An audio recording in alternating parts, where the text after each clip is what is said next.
Well, as the 2023 general elections draw near, a non-governmental organization, Connected Development, has begun a grassroots PVC collection campaign across the country. The group explains that the move is geared towards reawakening the people on their civic rights ahead of the general elections. Well, our correspondent Chinaza Samuel tells us more.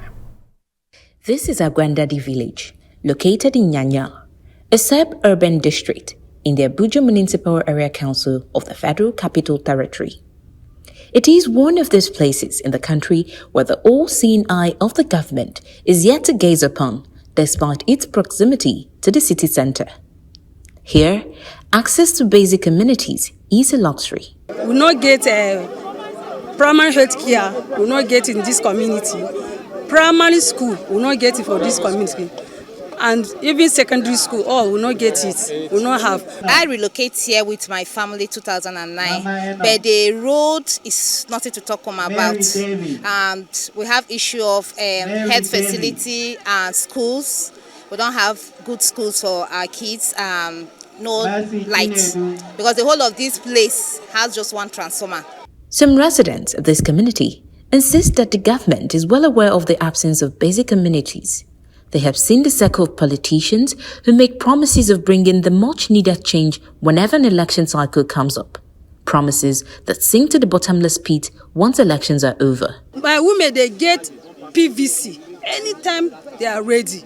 They're not collecting money from anybody. They're not collecting even Maggi, even salt, even wrapper. My women, they're not collecting it. Anytime they call them, they respect and come out. I have my PVC, and the whole members of this community, they have their PVC, and they will come out 2023 to vote in mass. Vote for person that can control this country and can remember our community. This forms part of the reason for this PVC sensitization campaign by Connected Development. The aim is to sensitize Nigerians, especially in the grassroots, on their voting power, as well as the need to shun vote buying and selling. We must ensure that we use our PVC to demand for more provision of basic amenities. All these candidates that have emerged will soon start to come to this community. They are going to promise you heaven and earth. What is important is for you to listen and ask them questions. If they say they will build a new primary health care center, ask them when. So for instance, this community, they don't have a primary health care center. There is no primary school. Their access road is terrible. So we want to sensitize them. So once they collect their PVC, but most importantly, they use their PVC to bring about change that they so desire in their community. Oh, then give me 100,000, 100 million. I'm not going to sell my vote. Now so I go make Nigeria, make it go up. You know what make it fail. While campaigns continue across the country, Nigeria's electoral body INEC has enjoined those who registered but are yet to collect their permanent voter's card to do so. Chinaza Samuel. Amazing reports there. Yeah, the awareness is gathering momentum. It is. I love that. I mean, somebody from such rural community knowing the realities of today. And the fact that she's got power in her hands. Absolutely. And for more on the PVC sensitization, we're now being joined by, of course, Hamzat Lawal. He is of Connected Development. He is actually the founder there. I want to call him the chief executive. Hamzat, thank you so much for being here. And thank you for all that you're doing to getting Nigerians really aware the power in that PVC. Beyond this report, talk to us about what your motivation is to really push for this advocacy for people to know what power they hold in their hands. Well, thank you for your kind words. There's no time for us to continue to agonize. We say we want change, but truly the change is in our hands. And so for me, with my friends and colleagues at Connected Development, was saying that let's even inform people and give them the tools that is needed to know that the power is in their hands and they can turn the tides. We all agree that the current script in Nigeria is not working for the ordinary Nigerians. How can we flip the script? 2023 provides an opportunity, and for us it's about life and death. And I'm excited that our message is conforming with the people, where our mothers and the youth, mind you, when you look at the voting bloc, the only force are women and youth. And where they're saying that they would not sell their votes, they're going to go out and cast their ballot. But for us, it's now campaign season. What are these politicians going to say, and how can you engage them decisively? A lot of time, people and civil society don't prepare citizens. And for us, we're preparing them beyond collecting their PVC and going out to cast their ballot. Because politicians will come for town hall meeting. We're saying, when they come in for that town hall meeting, they'll promise you empowerment. Ask them what kind of empowerment. If they say they will build schools and roads, ask them what are the timelines. If they say that they will provide more amenities, ask them, are you increasing tax to provide it? If you're increasing tax, are you going to double tax poor women that are market women, or are you going to do luxurious taxes? If you say that you manage our resources, because it's not about managing our resources, it's also about mobilizing our resources. So for us, and the exciting part is INEC has put in place all the mechanism needed. You have BVAS for accreditation, you have electronic transmission of results. And I think this could inform President Muhammadu Buhari's legacy as we transition in a very bubbling and emerging democracy. So for us, it's relating these messages to these people and ensure that they're able to equip themselves before these politicians come and promise them heaven and earth and deceive them and get their vote and disappear for another 4 years. I just see, how Herculean your organization's job is. Very gargantuan. This is just, a dot, a drop in the ocean for the Nigerians that you have to reach in far-flung areas.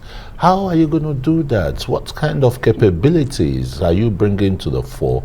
Are you going to join hands with other CSOs, so that's to reach Nigerians and really tell them the need why they don't need to take salt, rice, even if they take it, let their PVC be their deciding power.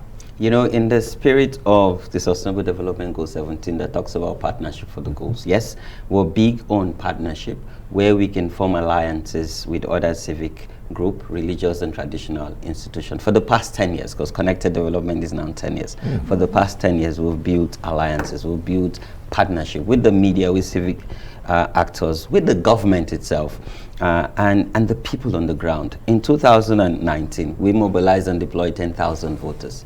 In 2023, we're mobilizing and deploying 20,000 voters. So we have people on the ground. With our grassroots campaign, we have Follow the Money champions across all the states. But it's not enough. And for us, we want to see that we can reach nooks and crannies. We can mobilize more young people, more women, to take this advocacy, to take these messages across Nigeria. This is a door-to-door, house-to-house campaign to get people to collect their PVC, but most importantly, come out on election day. And we have what it takes. I'm a young man, have so much energy. And you have all the energy, but the question Christian asked you, let's not forget, we have 774 local governments scattered across Nigeria.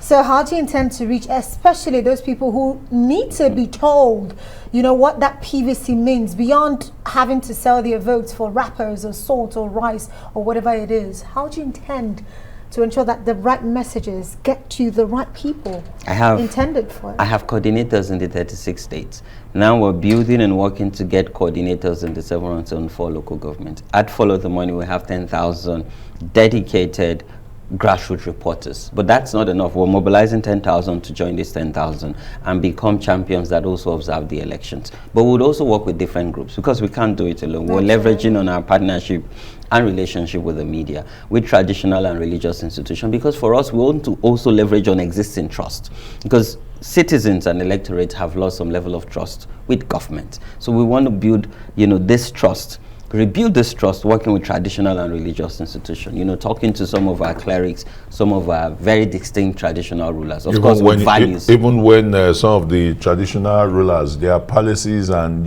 their front of their homes are polling units and the rest. And that's why I say people with values. And you see a lot of buyers.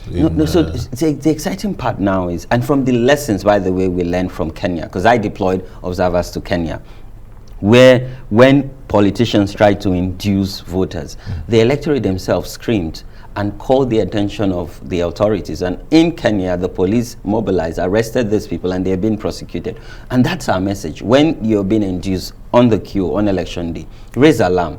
And we're also going to work with the Nigerian police. I say the Nigerian police because they are the #1 law enforcement agency. And that's why I don't subscribe to, let's have another dedicated agency and continue to duplicate effort. No, let's mobilize the Nigerian police, give them resources, train them, and empower them with the manpower. Nigeria have all what it takes. So of for course, me, we've seen their performances internationally. Absolutely. The Nigerian but at the end police. of the day, Hamza, if we look forward to that election, let's not forget there's poverty in Nigeria. Unfortunately, so we are the poverty capital of Nigeria, going by the data Of the world. Of the world, that is, and people have been able to find a nexus between poverty, stomach infrastructure, and how people vote. This is our reality, unfortunately so. People have become poorer. Inflation hit close to 20%, food inflation off the roof. So, you're telling a man not to sell the vote. How do you intend to shape that message to get them to understand that that food or whatever it is they're being offered is not worth 4 years of their lives? So in 24 hours, and it's quite simple. Our message is simple, and I'm glad it's resonating with them. In 24 hours, you get 5 or 10,000 naira. What becomes of you for 4 years? That's 365 days times 4 years. So for us, we're saying that yes, they would offer you 5,000 or max 10,000 naira. Can you hold yourself and imbibe yourself with the values? And when you look at our national prayer, when you look, at our national pledge, and our national anthem, can we truly stand as patriots? And knowing that, again, 2023 is about life and death. It's either you use the power that you have, which is your permanent voter's card, to decide not only your fate or that of your children, but the future of Nigeria. So we're saying, yes, you're poor. 5,000 naira probably will feed you for 2 or 3 days. Not up to a week, by the way.